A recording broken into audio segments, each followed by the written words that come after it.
I think everybody in the hockey world excited when the All-Canadian division came out, the Battle of Alberta, for a record-setting 10 times this year.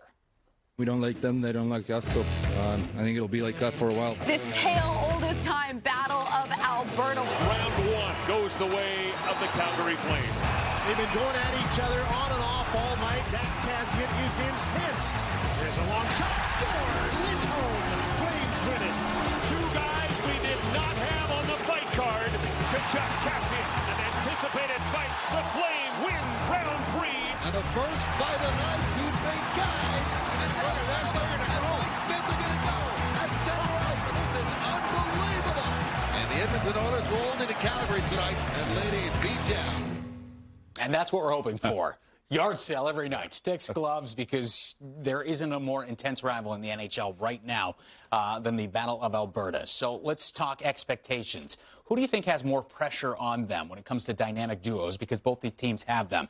Edmonton's Connor McDavid, Leon Draisaitl, or Sean Monahan and Johnny Gaudreau. Weeksy. Who's got the pressure cooker? People, please listen in for me.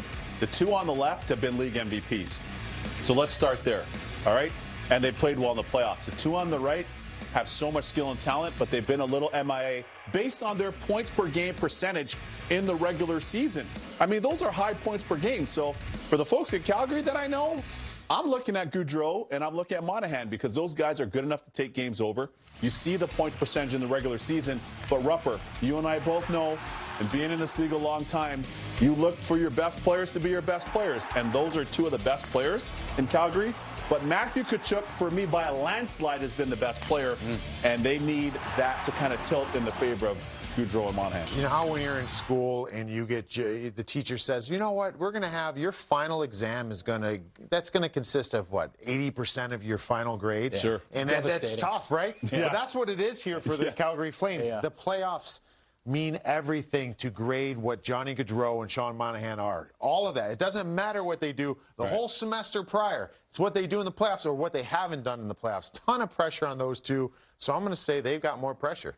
Maybe all these games against the Oilers, though, gives them that fire of a playoff-like game. Regular season gets them boosted in the right direction. Let's talk about a big addition in net. Jacob Markstrom. Was that the missing piece come playoff time for this team? I think that's a huge piece, and the reason why, not only was he an all-star last year, so too was Riddick, I might want to point out. Big save Dave.